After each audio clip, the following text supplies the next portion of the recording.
ಅರ್ಸಿಕೆರೆಯಲ್ಲಿ ಕನ್ನಡಿಗ ಕಟ್ಟಿದ global ಕಂಪ್ನಿಯ corporate office ಎಷ್ಟು ಚೆನ್ನಾಗಿದೆ. ಪ್ರಪಂಚದಲ್ಲಿ ಆಚೆ ಕಡೆ ನಾನು ಬೇರೆ ದೇಶಗಳಿಗೆ ಹೋದಾಗ ಭಾರತೀಯರು ಅಂದರೆ ತುಂಬ ಸ್ಪೆಷಲ್ ಆಗಿ ಕಾಣ್ತಾ ಇದ್ರು. ಎಂಟೈರ್ ಯುವರ್ ಬ್ರೈನ್, ನಿಮ್ಮ ಮಿದುಳು 60% ಫ್ಯಾಟಿಂದ ಆಗಿದೆ. ನೀವು ಗುಡ್ ಫ್ಯಾಟನ್ನು ಅವಾಯ್ಡ್ ಮಾಡಿದ್ರಿ ಅಂತಂದರೆ ನೀವು ಬುದ್ಧಿವಂತರೇ ಆಗಲ್ಲ. ಬ್ರೈನ್ ಮೇಲೆ ಒತ್ತಡ ಸ್ಟಾರ್ಟ್ ಆದಮೇಲೆ ಆ ಮಗು ಎಮೋಷ್ನಲ್ ಇಲ್ಲದೆ ಇರೋ ವಸ್ತು ಆಗುತ್ತೆ. ಎಮೋಷ್ನಲ್ ಇಲ್ಲ, ಆ ಮಗು ಏನೂ ಮಾಡಲ್ಲ. ಸತ್ತೋಗಿರೋ ಬ್ರೈನ್ ಸೆಲ್ಸ್ನೂ ಆ್ಯಕ್ಟಿವ್ ಮಾಡುತ್ತೆ. ಅಷ್ಟು ಪವರ್ಫುಲ್ ಅಂತಂದಾಗ ನನ್ನ ಫುಲ್ ಫೋಕಸ್ ಈ ಕಡೆಗೆ ತಿರುಗ್ತೋ. ಅಂದರೆ ವರ್ಜಿನ್ ಕೊಕೊನಟ್ ಆಯಿಲ್ ನಮಗಿರೋ 80% ಸಮಸ್ಯೆನ ಬಗೆಹರಿಸುತ್ತೆ. ಆರೋಗ್ಯದ ಸಮಸ್ಯೆ ಶೋರ್. ಎಸ್ 100%. ಸೊ ನಿಮ್ಮ ಮನೆ ಪ್ರಿಮೈಸಸ್ ಅಲ್ಲೇ ನಿಮ್ಮ ಆಫೀಸ್ ಕೂಡ ಮಾಡ್ಕೊಂಡ್ಬಿಟ್ಟಿದ್ದೀರಿ. ಹೌದು ಸರ್, ಹೌದು. ಅದು ನಾನು ಮುಂದೆ ಇದ್ದಾಗ ಕೆಲ್ಸಕ್ಕೆ ಭಾಳ ಸುಲಭ ಆಗುತ್ತೆ, ಹತ್ತಿರ ಆಗುತ್ತೆ. ಆಲೋಚನೆಗಳು ಅಂದರೆ ವರ್ಕ್ ಮಾಡೋ ಸಮಯ, ಎಕ್ಸಾಂಪಲ್ ನನ್ನ ಮನೆಗೆ ಆಫೀಸ್ ಮಧ್ಯೆ ನನ್ನ ಜರ್ನಿ ಕಮ್ಮಿ ಆದಾಗ ಜಾಸ್ತಿ ಟೈಮ್ನ ಇಲ್ಲ ವರ್ಕಲ್ಲಿ ಇನ್ವೆಸ್ಟ್ ಮಾಡ್ಬೋದು, ಇಲ್ಲ ರೆಸ್ಟ್ ತಗೊಳೋದ್ರಲ್ಲಿ ಇನ್ವೆಸ್ಟ್ ಮಾಡ್ಬೋದು. ಸೊ ಆ ಉದ್ದೇಶಕ್ಕೋಸ್ಕರ ಈ ಜಾಗದಲ್ಲೇ ಆಫೀಸ್ನ ಒಂಥರ ಈ ಅನ್ಪ್ರೊಡಕ್ಟಿವ್ ಬರೀ ಟ್ರಾವೆಲಲ್ಲೇ ಟ್ರಾವೆಲಲ್ಲೇ ವೇಸ್ಟ್ ಮಾಡೋದು. ಈಗ ಎಕ್ಸಾಂಪಲ್ ನಾನು ಆಫೀಸಲ್ಲಿದ್ದರೂ ಮನೆ ಫೀಲ್ ಆಗುತ್ತೆ, ಮನೇಲಿದ್ದರೂ ಆಫೀಸ್ ಫೀಲ್ ಆಗುತ್ತೆ. ಬನ್ನಿ ನೋಡೋಣ. ಎಸ್, ದಿಸ್ ಈಸ್ ದ ಸ್ವದೇಶಿ ದಿಶಾ 2012ರಲ್ಲಿ ಸ್ಟಾರ್ಟ್ ಮಾಡಿದ ಕಂಪ್ನಿ. ಸ್ವದೇಶಿ ದಿಶಾ ಎಸ್. ಹೇಗೆ ಬಂತು ಈ ಐಡಿಯಾ? ಅಂದರೆ ಈಗ ದಿಶಾ ಮೀನ್ಸ್ ದಿಕ್ಕು ಅಥವಾ ದಾರಿ ಅಂತ ಆಗುತ್ತೆ. ಸ್ವದೇಶಿ ಅಂದರೆ ವಿ ಆರ್ ದ ಪವರ್ಫುಲ್ ಅಂತ, ವಿ ಆರ್ ದ ಮಾಸ್ಟರ್ಸ್. ಪ್ರಪಂಚದಲ್ಲಿ ಆಚೆ ಕಡೆ ನಾನು ಬೇರೆ ದೇಶಗಳಿಗೆ ಹೋದಾಗ ಭಾರತೀಯರು ಅಂದರೆ ತುಂಬ ಸ್ಪೆಷಲ್ ಆಗಿ ಕಾಣ್ತಾ ಇದ್ರು. ಭಾರತೀಯರು ಅಂತಂದರೆ ಅವರ ಜ್ಞಾನ ಈ ಪ್ರಪಂಚಕ್ಕೆ ಅಥವಾ ಈ ವಿಶ್ವಕ್ಕೆ ನಮ್ಮ ಹಿರಿಯರು ಕೊಟ್ಟಿರೋ ಕೊಡುಗೆ. ಅಂದರೆ ನಾವು ಪವರ್ಫುಲ್ ಅಂತ ಅಂದಾಗ ನಾವು ಯಾಕೆ ಈ ಪ್ರೊಡಕ್ಟಿವಿಟಿನಲ್ಲಿ ಈ ವಸ್ತುಗಳ ವಿಚಾರ ಬಂದರೆ ಅಥವಾ ಆರೋಗ್ಯ ಅಂತ ಬಂದರೆ ನಾವ್ಯಾಕೆ ಪವರ್ಫುಲ್ ಅಲ್ಲ ಅಂತೇಳಿ ಅದನ್ನು ದಾರಿ ಮಾಡಬೇಕು ಅಂತೇಳಿ ನಾವು ಆ ಹೆಸರನ್ನು ಇಟ್ಟೆ ನಾನು. ಓಕೆ, ಸ್ವದೇಶಿ ದಿಶಾ ಅಂದರೆ ಒಂಥರ ಸ್ವದೇಶದ ಮಾರ್ಗ. ಸ್ವದೇಶಿ ದಿಶಾ ಮುಖಾಂತರ ನಾವು ತೆಗಿಬೇಕು. ಆಮೇಲೆ ಸ್ವದೇಶಿ ದಿಶಾ ಹರ್ಬ್ಸ್ ಅಂತ ನಾವು ಸ್ಟಾರ್ಟ್ ಮಾಡಿದ್ವಿ 2 ವರ್ಷದ ಮುಂಚೆ. ಇದರಿಂದ ಸೋಪು, ಶಾಂಪು, ಟೂತ್ಪೇಸ್ಟ್ ಈ ಥರ ಮ್ಯಾನುಫ್ಯಾಕ್ಚರ್. ಆ್ಯಂಡ್ ನ್ಯೂಟ್ರಿ ಫುಡ್ ಅಂತ, ಸ್ವದೇಶಿ ದಿಶಾ ನ್ಯೂಟ್ರಿ ಫುಡ್ ಅಂತ is the 3rd company we are started recently. Swadeshi Disha is the main, is the different wings ಅದರಲ್ಲಿ ವರ್ಕ್ ಮಾಡ್ತೀವಿ. ಸೊ ಏನೇನು ಪ್ರಾಡಕ್ಟ್ಸ್ ತೋರಿಸ್ ಬನ್ನಿ ಪ್ಲೀಸ್ ಬನ್ನಿ. ಅರ್ಸಿಕೆರೆಯಲ್ಲಿ ಇಂಥ ಸುಂದರವಾದ ಆಫೀಸಾ? Yes sir, definitely. ನೀನು ಪ್ರಾಡಕ್ಟ್ ಬಗ್ಗೆ ಏನು ಯೋಚನೆ ಮಾಡಿದೀಯಾ? ಆ ಪ್ರಾಡಕ್ಟಲ್ಲಿ ಎಷ್ಟು ಇನ್ವಾಲ್ವ್ಮೆಂಟ್ ನೀನಾಗಿದೆಯಾ, ಅಥವಾ ನೀನು ಅದು ಯಾವ ಜಾಗದಿಂದ ಉತ್ಪತ್ತಿ ಆಗಬೇಕು ಹೆಂಗೆ ಅಂದ್ಕೋತೀಯ, ಪ್ರತಿಯೊಂದು ಕೂಡ ತುಂಬ ಚೆನ್ನಾಗಿರಬೇಕು ಅಂತ ಕನಸು ಕಾಣೋನು ನಾನು. ಅಂದರೆ ಅದರ ರೇಟು ಪ್ರತಿಯೊಂದು ಕೂಡ ಒಬ್ಬ ಸಾಮಾನ್ಯ ವ್ಯಕ್ತಿ ಬಳಸಂಗಿರಬೇಕು. ಆದರೆ ಅದರ ಗುಣಮಟ್ಟ ಮಾತ್ರ ಪ್ರಪಂಚದಲ್ಲಿ ನೀನು ಯಾವ ಕಂಪ್ನಿ ಜೊತೆ ಹೋಲಿಸಿದ್ರೂ ಕೂಡ ಸಾಟಿ ಆಗೋ ಥರ ಇದ್ದರೆ ಎಲ್ಲಿಂದ ಏನು ಬೇಕಾದರೂ ಮಾಡ್ಬೋದು ಅನ್ನೋ ಒಂದು ಆಲೋಚನೆಯಲ್ಲಿ we are build that. And ನೀವು ಪ್ಯಾಕಿಂಗ್ ನೋಡ್ಬೋದು, ಕ್ವಾಲಿಟಿ ನೋಡ್ಬೋದು. ಕಂಪೇರ್ ಮಾಡಿ, ಯಾವುದೇ ಇಂಟರ್ನ್ಯಾಷನಲ್ ಕಂಪ್ನಿ ಜೊತೆ ಕಂಪೇರ್ ಮಾಡಿ ನಾವು ಫೈಟಿಗೆ ಬರ್ತೀವಿ. ಪ್ರೈಸ್ ಅಂತ ಬಂದಾಗ ಒಬ್ಬ ಸಾಮಾನ್ಯ ವ್ಯಕ್ತಿ ಜೊತೆ ನಿಂತ್ಕೊಂಡು. ಸ್ವದೇಶಿ Disha actually Virgin coconut oil ಉತ್ಪಾದನೆ ಮಾಡೋದನ್ನ ನಾವು ಪ್ರಮುಖವಾಗಿ ತೊಗೊಂಡ್ವಿ. ಏನು ವರ್ಜಿನ್ ಕೊಕೊನಟ್ ಆಯಿಲ್ ಅಂದರೆ ಹಸಿ ತೆಂಗಿನಕಾಯಿಯಿಂದ ಎಣ್ಣೆ ತೆಗೆಯೋಂಥ ಒಂದು ವಿಧಾನನ ವರ್ಜಿನ್ ಕೊಕೊನಟ್ ಆಯಿಲ್ ಅಂತ ಕರೀತಾರೆ. ಒಣ ಕೊಬ್ಬರಿಯಿಂದ ತೆಗಿತಕ್ಕಂಥ ಎಣ್ಣೆ ಅಲ್ಲ. ಈಗ ಉದಾಹರಣೆ ಏನಾಗುತ್ತೆ, ಈ ಕಡೆ ತಿಪ್ಟೂರು ಮತ್ತು ಅರಸೀಕೆರೆ ಕೊಬ್ಬರಿ ಸೀಮೆ, ಕೊಬ್ಬರಿ ಲಾಟ್ ಮಾಡ್ತಾರೆ, ತಗೊಂಡೋಗಿ ಮಾರ್ಕೆಟ್ಗೆ ಹಾಕ್ತಾರೆ. ಸೊ ಅದು ಮುಂದೆ ಎಣ್ಣೆಗೆ ಅದರಲ್ಲಿ ಏನಾಗುತ್ತೆ, ಪೋಷಕಾಂಶಗಳ ವಿಚಾರ ಬಂದಾಗ, ಟೇಸ್ಟ್ನ ವಿಚಾರ ಬಂದಾಗ ಮತ್ತು ಅದರ ಒಂದು ಸೆಲ್ಫ್ ಲೈಫ್ ಅಂತ ಒಂದು ವಿಚಾರ ಬಂದಾಗ ವರ್ಜಿನ್ ಕೊಕೊನಟ್ ಆಯಿಲ್ ಅಲ್ಟಿಮೇಟ್ ಆಗುತ್ತೆ. ಈ 3 ವಿಚಾರದಿಂದ ಸಾಮಾನ್ಯ ಕೊಬ್ಬರಿ ಎಣ್ಣೆಗೂ ವರ್ಜಿನ್ ಕೊಕೊನಟ್ ಆಯಿಲ್ಗೂ ವ್ಯತ್ಯಾಸ ಇರುತ್ತೆ. ಮೊದಲನೇದು ಹೇಳ, ಪೋಷಕಾಂಶಗಳು ಹೇಗೆ ವ್ಯತ್ಯಾಸ ಅಂತಂದರೆ, ಕೊಬ್ಬರಿ ಅಂತಂದರೆ ಅದರಿಂದ ಆಲ್ರೆಡಿ ವಿಟಮಿನ್ಸ್ಗಳು ಡ್ರಾಪ್ ಆಗಿರ್ತವೆ. ಎಕ್ಸಾಂಪಲ್ ನೀವು ಕೇಳಿದ್ರೆ ಹೆಸರು ಕಾಳು ಒಳ್ಳೆಯದೇ, ಮೊಳಕೆ ಕಟ್ಟಿದ ಹೆಸರು ಕಾಳು ತುಂಬ ಒಳ್ಳೆಯದು ಅಂತ ಹೇಳ್ತೀವಿ. ಮೊಳಕೆ ಬಂದಾಗ ಜೀವ ಬರುತ್ತೆ ಅನ್ನೋ ಒಂದು ಕಾನ್ಸೆಪ್ಟನ್ನ ನಾವಲ್ಲಿ ಸೇರಿಸ್ತೀವಿ. ಅದೇ ಥರ ಈ ನಾವೀಗ ತೆಂಗಿನ ಗಿಡ ಹಾಕಬೇಕು ಅಂದಾಗ ಕಾಯಿ ಹಾಕಬೇಕೋ ಕೊಬ್ಬರಿ ಹಾಕಬೇಕು? ಕಾಯಲ್ಲಿ ಜೀವ ಇರುತ್ತೆ. ಸೊ ಆ ಕಾಯಿಂದ ತಯಾರಿಸೋ ಎಣ್ಣೆಲೂ ಜೀವ ಇರುತ್ತೆ. ಕೊಬ್ಬರಿ ಆಲ್ರೆಡಿ ಡ್ರೈ ಆಗಿರುತ್ತೆ. ಸೊ ಅದರಿಂದ ತಯಾರಿಸೋದು, ಗಾಣದಲ್ಲಿ ಹಾಕೋದು, ಗಾಣದಲ್ಲಿ ಹಾಕಿದಾಗ ಏನಾಗುತ್ತೆ, ಸೆಲ್ಫ್ ಲೈಫ್ ಅಂತ ನಾನು 2ನೇ ಪಾಯಿಂಟಿಗೆ ಬರ್ತೀನಿ. ಪೋಷಕಾಂಶ ಮುಗೀತು, ಸೆಲ್ಫ್ ಲೈಫ್ ಅಂತ ಬಂದಾಗ, ಸೆಲ್ಫ್ ಲೈಫಲ್ಲಿ ಏನಾಗುತ್ತೆ ಅಂದರೆ ಬಾಳಿಕೆ ಅಂತ ಬಂದಾಗ ಕೊಬ್ಬರಿ ಎಣ್ಣೆಗೆ ಏನು ಮಾಡ್ತೀವಿ, ಗಾಣದಲ್ಲೇ ಹಾಕಿದಾಗ ಸ್ವಲ್ಪ ನೀರು ಆ್ಯಡ್ ಮಾಡ್ತೀವಿ. ಯಾಕೆಂದರೆ ಅದು ಅಂಟು ಬರಬೇಕು, ಕೊಬ್ಬರಿ ಜಿಗಿ ಬರಬೇಕು. ಸ್ವಲ್ಪ ಬೆಲ್ಲನೂ ಹಾಕ್ತೀವಿ. ಈ ಎಣ್ಣೆ ನೀರು 2 ಒಂದಾಗೋ ಅಂಥ ನೇಚರ್ ಅಲ್ಲ, ಅದು 2 ವಿರುದ್ಧ ನೇಚರ್. ಯಾಕಂದರೆ ನೀರು ಮೇಲೆ ಎಣ್ಣೆ ಹಾಕಿದ್ರೆ ತೇಲುತ್ತೆ ಮೇಲೆ ಇರುತ್ತೆ. ಸೊ ಅವೆರಡು ಸೇರಿದಾಗ ಅಲ್ಲಿ ಒಂದು ಫಾರ್ಮುಲಾ ಅವ್ರು ಹೇಳ್ತಾರೆ, ಹೀಟ್ಗೆ ಅದು ಹೋಗುತ್ತೆ ಅಂತೇಳಿ. ಬಟ್ ಏನೇ ಆದರೂ ಕೂಡ ಆ ಎಣ್ಣೆ ತುಂಬ ದಿನ ನಾವು ಸೇಫಾಗಿ ಇಡೋಕ್ಕಾಗಲ್ಲ. ಬಟ್ ವರ್ಜಿನ್ ಕೋಕೋನಟ್ ಆಯಿಲಲ್ಲಿ ಏನೂ ಆ್ಯಡ್ ಮಾಡ್ದಲೇ ಇರೋದ್ರಿಂದ ಅದಕ್ಕೆ ವಿರೂಪಗೊಳ್ಳದ. ವರ್ಜಿನ್ ಮೀನ್ಸ್ ವಿರೂಪಗೊಳ್ಳದ ಅಂತ, ವಿರೂಪಗೊಳ್ಳದಲೇ ಇರೋ ಪ್ರೋಸೆಸ್. ಇನ್ನು ಟೇಸ್ಟ್ ವಿಚಾರಕ್ಕೆ ಬಂದಾಗ ಮಾಮೂಲಿ ಕೊಬ್ಬರಿ ಎಣ್ಣೆಯಲ್ಲಿ ಗಮಲು ಬರುತ್ತೆ. ಅಂದರೆ ಒಂಥರ ವಿ ಕ್ಯಾನ್ ಐಡೆಂಟಿಫೈ, ಮನೇಲಿ ಒಗ್ಗರಣೆ ಹಾಕಿದ್ರೆ ಅದರ ಘಮ ಜನಕ್ಕೆ ಗೊತ್ತಾಗುತ್ತೆ, ಇರಿಟೇಟ್ ಮಾಡ್ಕೋತಾರೆ, ಅವ್ರು ಈಸಿಯಾಗಿ ಹೇಳ್ತಾರೆ ಇದು ಕೊಬ್ಬರಿ ಎಣ್ಣೆ. ಬಟ್ ಇದು ವರ್ಜಿನ್ ಕೋಕೋನಟ್ ಆಯಿಲಲ್ಲಿ ಯಾವ ಘಮನೂ ನಿಮಗೆ ಗೊತ್ತಾಗಲ್ಲ, ಬದಲಾಗಿ ಸುಗಂಧನ ಜಾಸ್ತಿ ಮಾಡುತ್ತೆ, ಸ್ಮೆಲ್ನ ಜಾಸ್ತಿ ಮಾಡುತ್ತೆ. ಇದನ್ನು ವರ್ಜಿನ್ ಕೋಕೋನಟ್ ಆಯಿಲ್ ಅಂತ ಕರೀತಾರೆ. ವರ್ಜಿನ್ ಕೋಕೋನಟ್ ಆಯಿಲ್ನ ನಾವು ಸಜೆಸ್ಟ್ ಮಾಡೋದು ರಾ ಕನ್ಸಂಪ್ಷನ್ ಮಾಡಿ ಅಂತ. ಬೆಳಗ್ಗೆ ಎದ್ದು ಖಾಲಿ ಹೊಟ್ಟೆಲಿ ಕುಡೀರಿ. ಅಂದರೆ ಇವತ್ತು ಇಡೀ ಪ್ರಪಂಚ ಹೇಳ್ತಿರೋದೇನೆಂದರೆ ಬೆಳಿಗ್ಗೆ ಎದ್ದು ನಿಮ್ಮ ದಿನ ಫ್ಯಾಟಿಂದ ಸ್ಟಾರ್ಟ್ ಆಗಬೇಕು ಅಂತ. ಕೆಲವರು ಕಾಫಿಗೆ ತುಪ್ಪ ಹಾಕೊಂಡು ಕುಡಿತಾರೆ, ಅಥವಾ ತುಪ್ಪ ತಿನ್ಕೊಂಡು ಸ್ಟಾರ್ಟ್ ಮಾಡ್ತಾರೆ ಅರ್ಲಿ ಮಾರ್ನಿಂಗ್. ಆ ಥರದ ಹೌದು, ಫ್ಯಾಟ್ ಬಿಟ್ಬಿಡಿ ಸಣ್ಣ ಆಗಿ ಅಂತ ಒಂದು ಕಾಲದಲ್ಲಿ ಹೇಳ್ತೀರ ಎಲ್ಲರೂ. That is very wrong concept sir ಅದು. Why because entire your brain, ನಿಮ್ಮ ಮಿದುಳು 60% ಫ್ಯಾಟಿಂದ ಆಗಿದೆ. ನೀವು ಗುಡ್ ಫ್ಯಾಟನ್ನು ಅವಾಯ್ಡ್ ಮಾಡಿದ್ರಿ ಅಂತಂದರೆ ನೀವು ಬುದ್ಧಿವಂತರೇ ಆಗಲ್ಲ. ಎಕ್ಸಾಂಪಲ್, ಎಷ್ಟೋ ಜನ ನನ್ನನ್ನು ಕೇಳ್ತಿರ್ತಾರೆ, ನಾನು ಜಿಮ್ಗೆ ಹೋದಾಗ, ಆಚೆಗಡೆ ಹೋದಾಗ ನಾನು ತುಂಬ ಕನ್ನಡದ ಹಳೆಯ ಹಾಡುಗಳನ್ನ ಗುನುಗ್ತಾ ಇರ್ತೀನಿ.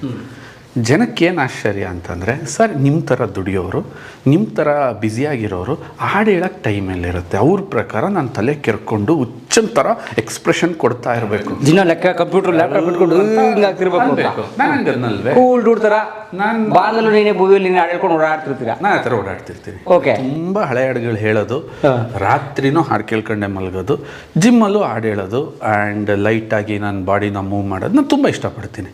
ಜನಕ್ಕೆ ಅನಿಸುತ್ತೆ, ಸರ್ ಈ ಸಿಚುವೇಶನ್ ಹ್ಯಾಂಡ್ಲ್ ಮಾಡ್ಕೊಂಡು ಇಷ್ಟು ಕೂಲಾಗಿ ಹೆಂಗಿರ್ತೀರಾ ಅಂತಂದರೆ, ನನ್ನ ಬ್ರೈನ್ಗೆ ಏನು ಕೊಡಬೇಕೋ ಆ ಫುಡ್ನ ನಾನು ಪ್ರಾಪರಾಗಿ ಕೊಡ್ತಾಯಿದ್ದೀನಿ. That is virgin coconut oil. Why because ನನಗೆ ಇದು ಇಂಟ್ರೆಸ್ಟ್ ಗೊತ್ತಾದಾಗ ಡಾಕ್ಟರ್ ಬ್ರೂಫೆಟ್ಟಿಂದ ಇದು ಅರ್ಥ ಆಯಿತು. ಅವರು ಅಮೇರಿಕಾದಲ್ಲಿ ದ ಮಿರಾಕಲ್ ಆಫ್ ಕೋಕೋನಟ್ ಅಂತ ಒಂದು ಬುಕ್ನೂ ಕೂಡ ಬರೆದ್ರು. ಅದು ಗೂಗಲಲ್ಲಿ ದ ಮಿರಾಕಲ್ ಆಫ್ ಕೋಕೋನಟ್ ಅಂತ. ಓಹ್ ಸೂಪರ್. ಆ್ಯಂಡ್ ಅವ್ರು ಏನು ಹೇಳಿದ್ರು ಅಂತಂದರೆ, ಜಾಗತಿಕವಾಗಿ ಇತ್ತೀಚಿನ ದಿನದಲ್ಲಿ ಪ್ರಪಂಚಕ್ಕೆ ಅತ್ಯಂತ ಹೆಚ್ಚು ಒತ್ತಡ ಇದೆ. ಅಂದರೆ ಲೋಡ್ ಜಾಸ್ತಿ ಆಗ್ತಾ ಇದೆ ಪ್ರಪಂಚಕ್ಕೆ. ಈ ಪ್ರಪಂಚಕ್ಕೆ ಈ ಲೋಡ್ ಜಾಸ್ತಿ ಆಗ್ತಾ ಇರೋದ್ರಿಂದ ಎಲ್ಲಿಗೂ ಎಫೆಕ್ಟ್ ಆಗಲ್ಲ, ಬ್ರೈನಿಗೆ ಎಫೆಕ್ಟ್ ಆಗುತ್ತೆ ಅಂತ. Example I will tell you single example ನಿಮ್ಗೆ ಹೇಳ್ಬಿಡ್ತೀನಿ. ನೀವು ಕನ್ನಡ ಮೀಡಿಯಮ್ ತಾನೇ ಓದಿರೋದು. ಫಸ್ಟ್ ಸ್ಟ್ಯಾಂಡರ್ಡ್ ಸಿಲೆಬಸ್ ಏನು? ಎರಡೇ ಅಕ್ಷರ. 2 ಅಕ್ಷರನ ಇಡೀ ವರ್ಷ ಬರೀಬೇಕು. ಅದಕ್ಕೆ ನಾವು ಬಿಲ್ಡಪ್ ತಗೋತಾ ಇದ್ವಿ. ಮೇಷ್ಟ್ರು ತುಂಬ ಬರೆಸ್ತಾನೆ ಅಂತ ನಾವು ಕೊರಗ್ತಾ ಇದ್ವಿ, ಅಳ್ತಾ ಇದ್ವಿ. ಸೊ 5th ಸ್ಟ್ಯಾಂಡರ್ಡ್ಗೆ ಇಂಗ್ಲೀಷ್ ಸ್ಟಾರ್ಟ್ ಆಗ್ತಿತ್ತು. ನನಗೆ ಇಂಗ್ಲೀಷ್ 5ನೇ ಕ್ಲಾಸಿಗೆ ಕನ್ನಡ ಮೀಡಿಯಂ ಹುಡುಗರಿಗೆ ಏನು ಹೇಳ್ತಾ ಇದ್ರು, ಮೇಷ್ಟ್ರುಗಳು ಎದುರಿಸೋರು ಏನಂತ, ಬನ್ನಿ ಮಕ್ಕಳ, ನಿಮಗೆ 5ನೇ ಕ್ಲಾಸಿಂದ ಇಂಗ್ಲೀಷ್ ಇದೆ, ತಗೋತೀನಿ ನಿಮಗೆ ಕ್ಲಾಸ್, ನಿಮಗಿದೆ ಅಲ್ಲಿಗೆ ಬನ್ನಿ ಬನ್ನಿ ಬನ್ನಿ ಇಂಗ್ಲೀಷ್ ಸ್ಟಾರ್ಟ್ ಅಂತ ಅನ್ನೋರು. 7th ಸ್ಟ್ಯಾಂಡರ್ಡಿಗೆ ನಮಗೆ ನೋಟ್ಸ್ ಬುಕ್ ಸ್ಟಾರ್ಟ್ ಆಗ್ತಿತ್ತು. 7th ಸ್ಟ್ಯಾಂಡರ್ಡಿಂದ ನಾವು ಒಂದೊಂದು ಎಕ್ಸಸೈಸ್ಗಳನ್ನ ಮುಗಿಸೋದು. ಅಂದರೆ ಮನುಷ್ಯನ ಬ್ರೈನ್ ಹೆಂಗೆ ಬೆಳೀತಿತ್ತು ಅದ್ರ ತಕ್ಕನಾಗಿ ಲೋಡ್ ಕೊಡ್ತಾ ಇದ್ವಿ. ಇವತ್ತು LKG ಅಂತಿದೆ. ಹಿಂದೆ 7th ಸ್ಟ್ಯಾಂಡರ್ಡಲ್ಲಿ ಓದಿದ್ನ ನಾವು LKG ತುಂಬ್ತಾ ಇದ್ದೀವಿ. ಹೌದಾ? ನಾವೇನು ಅಂದ್ಕೊಂತ ಇದೀವಿ ಫಾಸ್ಟ್ ಅಂತ. ಫಾಸ್ಟ್ ಅಲ್ಲ, ಬ್ರೈನ್ ಮೇಲೆ ಒತ್ತಡ ಸ್ಟಾರ್ಟ್ ಆದಮೇಲೆ ಆ ಮಗು ಎಮೋಷ್ನಲ್ ಇಲ್ಲದೆ ಇರೋ ವಸ್ತು ಆಗುತ್ತೆ. ಎಮೋಷ್ನಲ್ ಇಲ್ಲ, ಆ ಮಗು ಏನೂ ಮಾಡಲ್ಲ. ನಿಮ್ಮಲ್ಲಿ ಎಮೋಷನ್ಸ್ ಇಲ್ಲ, ನೀವು ಈ ಕಲಾ ಮಾಧ್ಯಮ ಚಾನಲ್ಲೇ ಕಟ್ಟಲ್ಲ. ನನಗೆ ಎಮೋಷನ್ಸ್ ಇಲ್ಲ, ನಾನೇನು ಸ್ವದೇಶಿ ದಿಶಾನೇ ಇಲ್ಲ, ಏನೂ ಇಲ್ಲ. ಟೋಟಲಿ ಈ ಭೂಮಿ ಹೆಂಗೆ ಝೀರೋನೋ ಮಕ್ಕಳನ್ನೂ ಹಂಗೆ ಝೀರೋ ಮಾಡ್ತೀವಿ. ಸೊ ಈ ಒತ್ತಡದಲ್ಲಿ ಬ್ರೈನ್ ಸೆಲ್ಸ್ ಸತ್ತೋದ್ರೆ ಮತ್ತೆ ಬರಲ್ಲ ಅಂತ ಅಂದಾಗ, ಅಂಥ ಸತ್ತೋಗಿರೋ ಬ್ರೈನ್ ಸೆಲ್ಸ್ನ ರೀಆ್ಯಕ್ಟಿವೇಟ್ ಮಾಡೋಂಥ ಅಮೃತ ಇದು ಅಂತ ಡಾಕ್ಟರ್ ಬ್ರೂಫೆಟ್ ನಮ್ಗೆ ಹೇಳಿದ್ರು. ಅಂದರೆ ಸತ್ತೋಗಿರೋ ಬ್ರೈನ್ ಸೆಲ್ಸ್ನೂ ಆ್ಯಕ್ಟಿವ್ ಮಾಡುತ್ತೆ, ಅಷ್ಟು ಪವರ್ಫುಲ್ ಅಂತ ಅಂದಾಗ ನನ್ನ ಫುಲ್ ಫೋಕಸ್ ಈ ಕಡೆಗೆ ತಿರುಗ್ತು. Oh we have to do this, ಇದ್ರ ಕಡೆಗೆ ಹೋಗಬೇಕು. ಆ್ಯಂಡ್ ನಿಮಗನ್ಸುತ್ತೆ ಕ್ಷೇತ್ರ ಇಷ್ಟು ದೊಡ್ಡದಿತ್ತು. ತುಂಬ ಜನ ನನ್ನ ಆಶ್ಚರ್ಯ ಪಡ್ತಾರೆ, ನೀವು ರಿಯಲ್ ಎಸ್ಟೇಟಿಗೆ ಬರಬೇಕಿತ್ತು, ಅಲ್ಲಿಗೆ ಹೋಗಬೇಕಿತ್ತು, ಇಲ್ಲಿಗೆ ಹೋಗಬೇಕಿತ್ತು. ನನಗದು ಯಾವುದು ಇಷ್ಟ ಆಗಲಿಲ್ಲ. ನಮ್ಮ ಆಹಾರದೊಂದು ಪಿರಮಿಡ್ ಇದೆ. ಆಹಾರದೊಂದು ಪಿರಮಿಡ್ ನಿಮಗೆ ಮೋಸ್ಟ್ಲಿ ಇಕಾಲಜಿ ಪಿರಮಿಡ್ ನೀವು ಕೇಳಿರ್ತೀರ. ಅದೇ ಥರ ಫುಡ್ ಪಿರಮಿಡ್ ಇದೆ.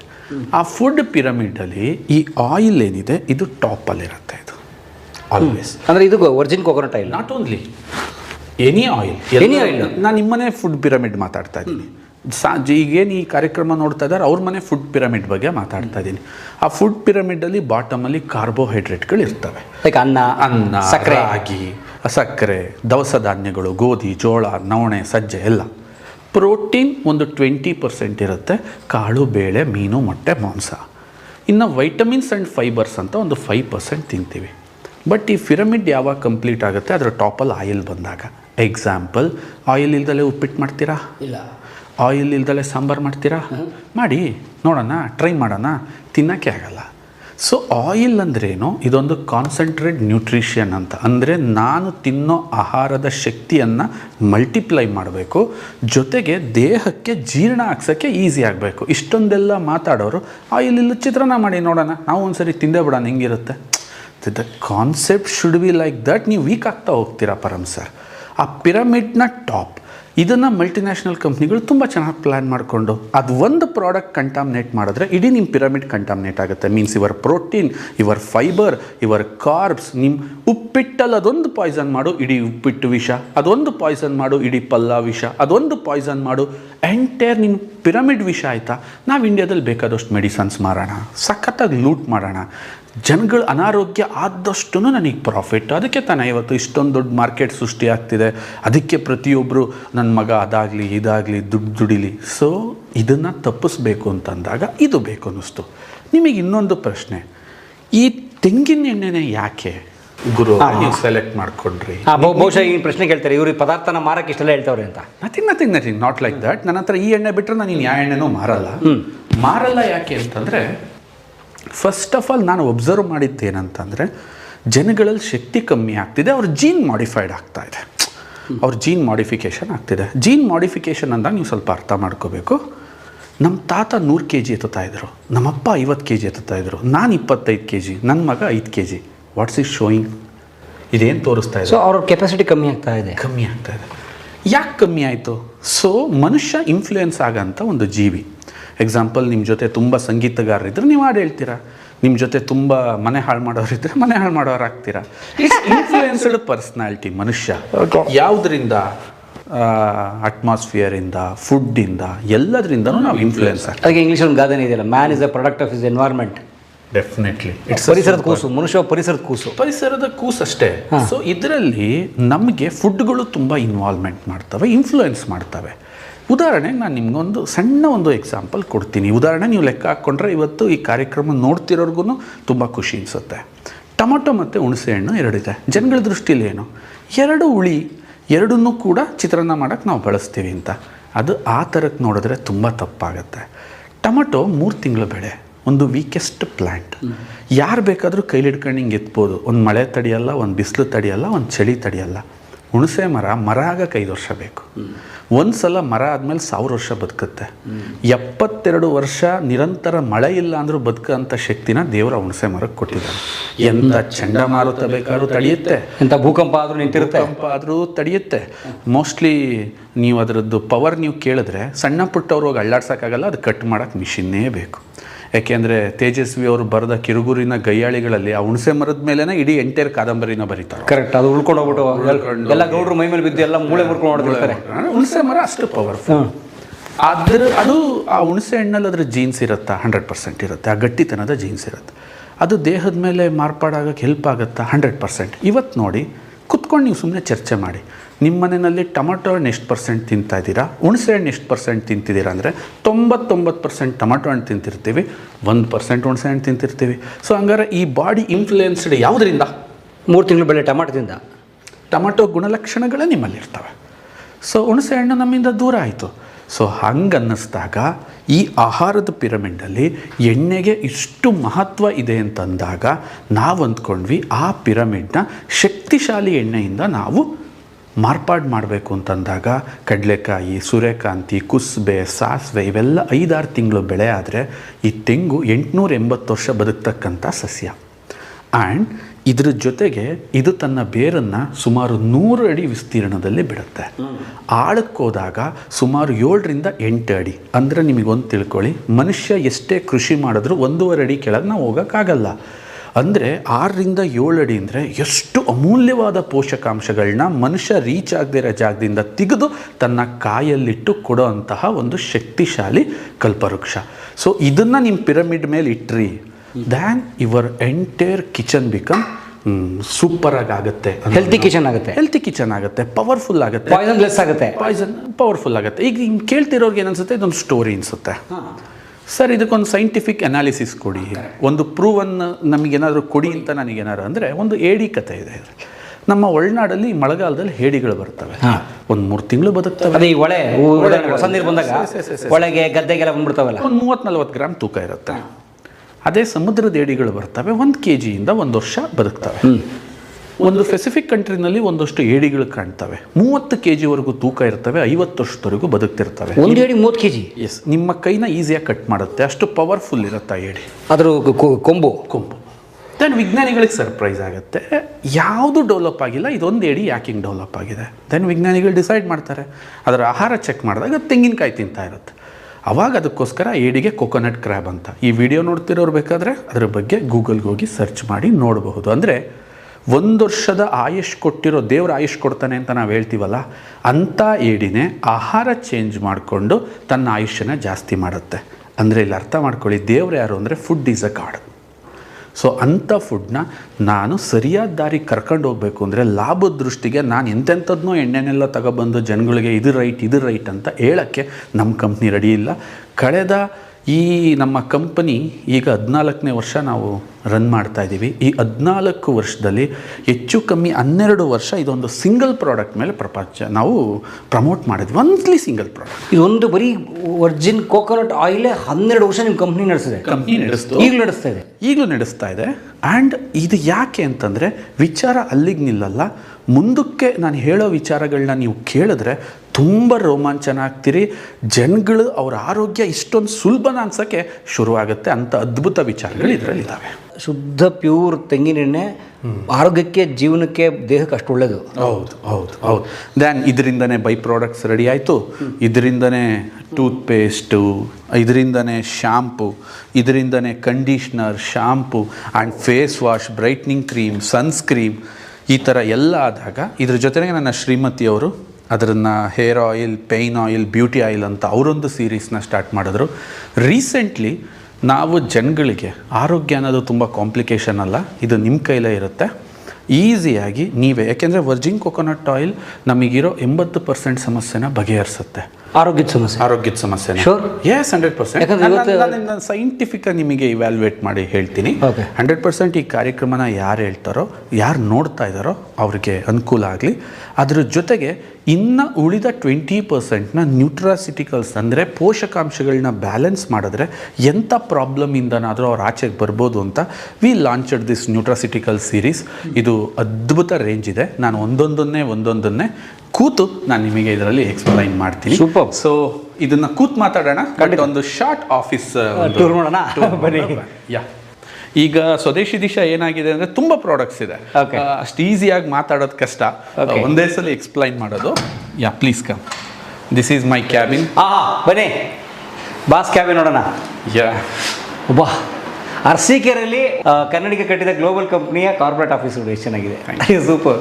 ಏನು ಸರ್ ಗ್ಲೋಬಲ್ ಹಾಕೊಂಡ್ಬಿಟ್ಟಿದ್ದೀರಾ? ನಾನು ತುಂಬ ಟೈಮ್ ಇಲ್ಲಿ ಸ್ಪೆಂಡ್ ಮಾಡ್ತೀನಿ. ಓಕೆ. ಸೊ ಹಂಗಾಗಿ ನಾನು ಇಷ್ಟಪಡೋ ಕವಿಗಳು ಬುಕ್ ಇಟ್ಕೊಂಡಿದ್ದೀನಿ. ಯಾವ್ದಾದ್ರು ಬುಕ್ಸ್ ಬೇಕಂತಂದರೆ ನಾನು ರೆಫರೆನ್ಸ್ ಮಾಡ್ತೀನಿ. ಮೇಲ್ಗಡೆ ಸಾಲಲ್ಲೇ ನಮ್ಮ ಗುರುಗಳು ಪೂರ್ಣಚಂದ್ರ ತೇಜಸ್ವಿ ಅವರ ಎಲ್ಲ ಬುಕ್ಗಳನ್ನೂ ಇಟ್ಕೊಂಡಿದ್ದೀನಿ. ಇಲ್ಲಿ ನೋಡಿ, ಸಖತ್ತಾಗಿದೆ ಎಲ್ಲ ಬುಕ್ಕು. ದೇಶ ವಿದೇಶ, ಜುಗಾರಿ ಕ್ರಾಸ್ ಇದೆ ನೋಡಿ, ಜುಗಾರಿ ಕ್ರಾಸ್ ಇದೆ, ಸಖತ್ತಾಗಿದೆ. ಓದಿ ಚೆನ್ನಾಗಿರುತ್ತೆ ಬುಕ್ಕು. ಮಾಯಾಲೋಕ, ಆಹಾ, ಕರಾಟೆ ಮಂಜ ಚೆನ್ನಾಗಿದೆ. ತರಾಸವ್ರ ದುರ್ಗಾಸ್ತಮಾನ ಇದೆ ನೋಡಿ, ದಯವಿಟ್ಟು ಪುಸ್ತಕ ಓದಿ ಸ್ನೇಹಿತರು, ಭಾಳ ಚೆನ್ನಾಗಿದೆ ದುರ್ಗಾಸ್ತಮಾನ. ಇಡೀ ನಮ್ಮ ದುರ್ಗದ ಮಧುಕರ ನಾಯಕರ ಕಥೆ ಎಲ್ಲ ಇದೆ ಅದರಲ್ಲಿ. ಭೈರಪ್ಪನವ್ರ ತಬ್ಬಲಿ ನೀನದೇ ಮಗನಿಗೆ ಇದನ್ನು ಓದಿ, ಚೆನ್ನಾಗಿದೆ ಈ ಪುಸ್ತಕ, ಭಾಳ ಚೆನ್ನಾಗಿದೆ ಅಂತ ಅನೇಕ ಪುಸ್ತಕಗಳಿದೆ. ಸೂಪರ್. ಯಾ, ಸಮಯ ಸಿಗುತ್ತೆ ಇವೆಲ್ಲ ಓದೋಕ್ಕೆ ನಿಮಗೆ? ತುಂಬ ಇಷ್ಟಪಡ್ತೀನಿ ಸರ್ ಬುಕ್ ಓದೋಕ್ಕೆ. ಆ್ಯಂಡ್ ಇಲ್ಲೇ ನನಗೆ ಜಾಸ್ತಿ ಸಮಯ ನಾನು ಕಳೆಯೋದ್ರಿಂದ. ಆ್ಯಂಡ್ ನನಗೇನನ್ಸುತ್ತೆ ಅಂತಂದಾಗ ಕೆಲವು ಟೈಮ್ ನಾವು ತಪ್ಪು ಬಿಡ್ತೀವಿ, ಒಂದು ಮಿಸ್ಕನ್ಸೆಪ್ಷನ್ಸ್ ಹೊರಟೋಗ್ತೀವಿ. ಯಾಕೆ ನನ್ನ ಆಫೀಸಲ್ಲಿ ಹಿಂದೆ ಒಂದು ಗ್ಲೋಬಲ್ ಚಿತ್ರನ ಹಾಕ್ಕೊಂಡಿದ್ದೀನಿ ಅಂದರೆ ಅದು ನನಗೊಂದು 3-4 ಸೂಚನೆ ಕೊಡುತ್ತೆ. ಅಂದರೆ ನಾನು ಇದರಲ್ಲಿ ತುಂಬ ಸಣ್ಣವನು ಅಂತ ಅದರಲ್ಲಿ ಗುರ್ತಾಕೊಂಡು ನೋಡಿದ್ರೆ ಎಲ್ಲಿದ್ದೀನಿ ನಾನು ಪ್ರಪಂಚದಲ್ಲಿ ಅಂತ ಅಂದರೆ ಎಷ್ಟು ದೊಡ್ಡದು ಪ್ರಪಂಚ. ಆ್ಯಂಡ್ ಇಡೀ ಈ ಪ್ರಪಂಚದಲ್ಲಿ ನನ್ನ ಭಾರತ ಮಾತ್ರ ಚಿನ್ನದಂಥ ಭೂಮಿ ಅಂತ ನನಗೆ ಯಾವಾಗಲೂ ತೋರಿಸ್ಬೇಕು. ಅದಕ್ಕೋಸ್ಕರ I make that in gold format. Super. And already ಈ ಪ್ರಪಂಚದ ನಾನಾ ಭಾಗಕ್ಕೆ ನಾವು ಹೋಗಿದ್ದೀವಿ. ಅಂದರೆ ಮಾಸ್ಕೋದಲ್ಲಿ ನಮ್ಮದು ಕೆಲಸ ಸ್ಟಾರ್ಟ್ ಆಗಿದೆ, US ಅಲ್ಲಿ ಸ್ಟಾರ್ಟ್ ಆಗಿದೆ, ಆಸ್ಟ್ರೇಲಿಯಾದಲ್ಲಿ ಸ್ಟಾರ್ಟ್, ಸ್ವದೇಶಿ ದಿಶಾ. ಅಲ್ಲೆಲ್ಲ ನನ್ನ ಪ್ರಾಡಕ್ಟ್ಸು, ಔಟ್ಲೆಟ್ಸು, ಅಗ್ರಿಮೆಂಟ್ಸ್ಗಳು, ಅಂದರೆ ಎಕ್ಸ್ಕ್ಲೂಸಿವ್ ಔಟ್ಲೆಟ್ಸ್ಗಳನ್ನ ಅಲ್ಲಿ ತೆಗಿಯೋಕ್ಕೆ ನಾವು ಪ್ರಾರಂಭ ಮಾಡ್ತಾ ಇದ್ದೀವಿ. ಪಬ್ಲಿಕ್ ಔಟ್ಲೆಟ್ಸ್ಗಳನ್ನ. ಸೊ ಅದರದ್ದೆಲ್ಲ ಕೆಲಸಗಳು ನೋಡಿದಾಗ ನಮಗೆ ಅನ್ನಿಸ್ಬೇಕು ಪ್ರಪಂಚದಲ್ಲಿ ಇನ್ಯಾವ ಜಾಗ ಉಳಿತಾ ಇದೆ ಅನ್ನೋದೊಂದು ಮೋಟಿವ್ ಆಗಬೇಕು. ಸೊ ಆ ದೃಷ್ಟಿಗೋಸ್ಕರ ನನ್ನ ಆಫೀಸಲ್ಲಿ ನಾನು ಅದನ್ನು ಮಾಡ್ಕೊಂಡಿಗೆ ಸ್ವಲ್ಪ ಇಲ್ಲಿ ಕಳೀತಾ ಇರ್ತೀವಲ್ವ ಸಮಯ, ಈ ಕಳೆಯೋ ಜಾಗದಲ್ಲಿ ಇದು ತುಂಬ ನನಗೆ ಇಂಪ್ರೆಸ್ ಮಾಡಬೇಕು. ಅಭಿನಂದನೆಗಳು sir. Thank you sir. Thank you. Most inspired. Thank you. All the best. ಬೇಗ ಆಗಲಿ. ಅದಕ್ಕೆ ಬೇಕಾದ ಪ್ರತಿಯೊಂದು ಸಿದ್ಧತೆಗಳು, ಅದಕ್ಕೆ ಬೇಕಾದಂಥ ಪ್ರಾಡಕ್ಟ್ ಲೈನಪ್, ಅದಕ್ಕೆ ಬೇಕಾದಂಥ ಸಾಫ್ಟ್ವೇರ್, ಅದಕ್ಕೆ ಬೇಕಾದಂತಹ ಲೈನ್ ಆಫ್ ದ ಪ್ರಾಡಕ್ಟ್ಸ್ ಯಾವ ಥರ ಇರಬೇಕು, ಹೆಂಗಿರಬೇಕು.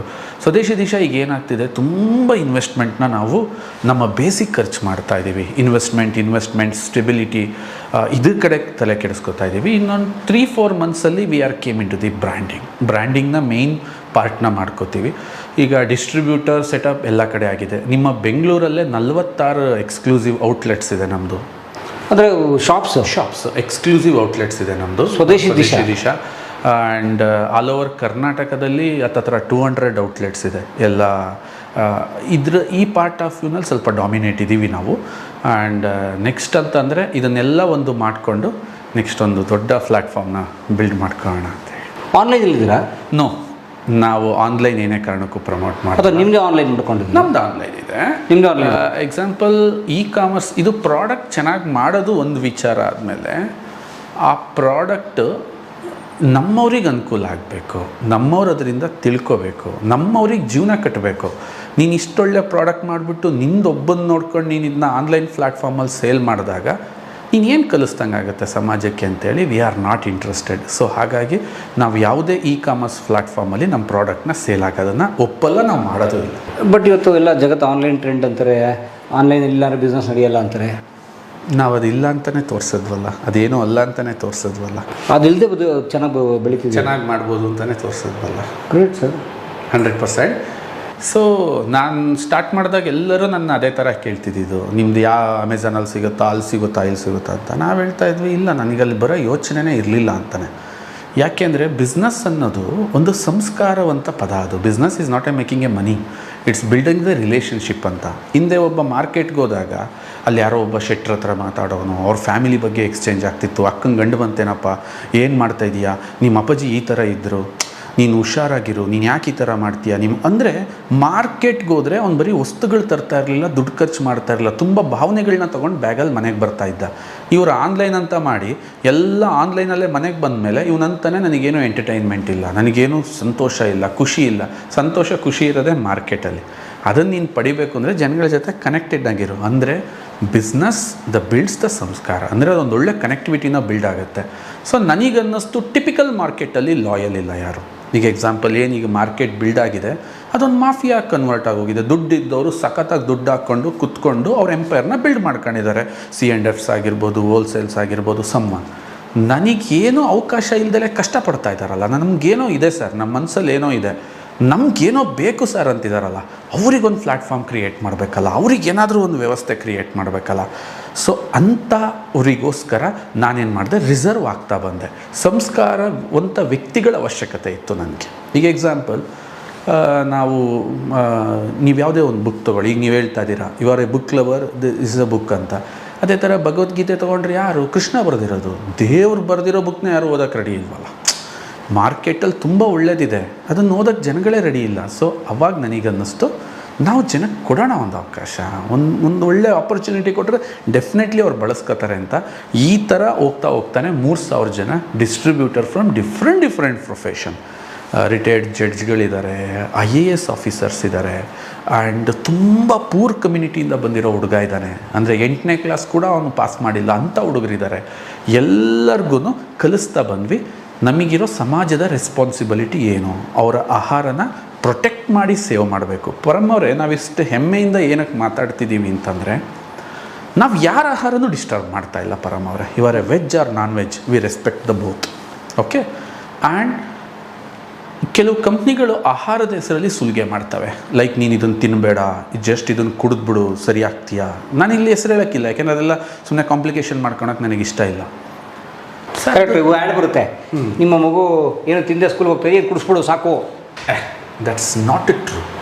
ವೈ? ಬಿಕಾಸ್ ಇವ್ರು ಏನು ಮಾಡಿದ್ದಾರೆ, ಇವೆಲ್ಲ ಪ್ರಾಡಕ್ಟ್ಗಳು ಲ್ಯಾಬಲ್ಲಿ ಕುತ್ಕೊಂಡು ಇತ್ತೀಚೆಗೆ ಮಾಡಿದ್ದಾರೆ. ಬಟ್ ಅದನ್ನು ಮೀರಿದ ಕಲ್ಪನೆ ಇವರ ಫುಡ್ಡಲ್ಲಿ, ಇವರ ಪ್ರಾಡಕ್ಟ್. ಉಪ್ಪಿಟ್ಟು ಕಂಡಿಡ್ದವ್ರು ಯಾರು ಅಂದರೆ ನಾನು ಏನು ಹೇಳಲಿ, ಸಾವಿರಾರು ವರ್ಷದಿಂದ ಇರ್ಬೋದು. ಅದು ರೊಟ್ಟಿ ಕಂಡಿಡ್ದವನು ಯಾರು, ಮುದ್ದೆ ಕಂಡಿಡ್ದವನು ಯಾರು, ಅನ್ನ ಕಂಡಿಡ್ದವನು ಯಾರು. It's not possible. ಅದು ಅಷ್ಟು ದಿನದಿಂದ ಇದೆ. ಅದನ್ನು ಡಿಸ್ಟರ್ಬ್ ಮಾಡ್ದಂಗೆ ಅವ್ರು ಮಾಡ್ತಿರೋ ಫುಡ್ಡನ್ನು ನೀನು ಪಾಸಿಟಿವ್ ಆಗಿ ಅದನ್ನ ಮೆಡಿಸನ್ ವ್ಯಾಲ್ಯೂಸ್ ಬರೋ ಥರ ಕನ್ವರ್ಟ್ ಮಾಡಿ ಅವರು ತಿಂತಿರೋ. ಯಾಕೆಂದರೆ ಅವನೊಬ್ಬ ನಾನ್ ವೆಜಿಟೇರಿಯನ್ ಅಂದರೆ ಅದು ಅವ್ನ ಕಲ್ಚರ್. ಅದು ನೀನು ಅದನ್ನು ಡಿಸ್ಟರ್ಬ್ ಮಾಡಬೇಡ, ಹೋಗ್ಬಿಟ್ಟು ಅದು ತಿನ್ಬೇಡ ಇದು ತಿನ್ಬೇಡ ಅಂತ. ತಿಂತಾ ಇರೋದನ್ನು ಇವ್ಯಾಲ್ಯೂಯೇಟ್ ಮಾಡು, ಅದನ್ನು ತುಂಬ ಒಳ್ಳೇದು ಮಾಡು. ಅವ್ರಿಗೆ ಆ ರೀತಿ ಆರೋಗ್ಯ ಬರಂಗೆ ಮಾಡಿದಾಗ ನಿನ್ನ ಕಂಪ್ನಿಗೆ ತುಂಬ ಫಾಲೋವರ್ಸ್ ಆಗ್ತಾರೆ. So that is a thing. ಆ ಬೇಸ್ ಇಟ್ಕೊಂಡು ನಾವು ಹೊರಟ್ವಿ. ಇವತ್ತು ತುಂಬ ಒಂದು ದೊಡ್ಡ ಹೆಜ್ಜೆನೇ ಹಾಕ್ತಾಯಿದ್ದೀವಿ ಇತ್ತೀಚೆಗೆ. ಸೂಪರ್. ಸೊ ಅಲ್ಟಿಮೇಟ್ಲಿ ಅವ್ರು ಹೇಳ್ತಿರೋದು ಏನು ಅಂತಂದರೆ ಮತ್ತೆ ಅದೇ ಉದ್ದೇಶ, ಇನ್ ಪರ್ಪಸ್, ಜನಕ್ಕೆ ಒಳ್ಳೇದು ಮಾಡಬೇಕು ಅನ್ನೋ ಉದ್ದೇಶ ಇದೆಯಲ್ಲ, ಅದೇ ಅವರನ್ನು ಇವತ್ತು ಯಾವುದೇ ಕಾಮರ್ಸ್ ದೊಡ್ಡ MNC ಕಂಪ್ನಿಗಳ, ಬೇರೆ ಬೇರೆ ದೇಶಗಳ ಬಿಗ್ ಜೈಂಟ್ಸ್ ಕಾಮರ್ಸ್ಗಳ ಸಪೋರ್ಟ್ ಇಲ್ಲದೆ ಅವರನ್ನು ಇದೇ ಅರಸಿಕೆಯಲ್ಲಿ ಇದ್ಕೊಂಡು ಬಹುತೇಕ ಆಫ್ಲೈನ್ ಬಿಸ್ನೆಸ್ ಮಾಡ್ತಾ ಅವ್ರನ್ನ ಈ ಮಟ್ಟಿಗೆ ತೊಗೊಂಬಂದಿರೋದು. ಬಹುಬೇಗ ಈ ವರ್ಷದ ಕೊನೆಗೆ ಅವ್ರು ಅಂದ್ಕೊಂಡ ಗುರಿ 100 ಕೋಟಿ ತಲುಪಲಿ ಅಂತ ಕೇಳ್ಕೊಂಡು ಬನ್ನಿ ಅವ್ರ ಮಾತುಕತೆ ಮುಂದುವರ್ಸೋಣ. Yes sir.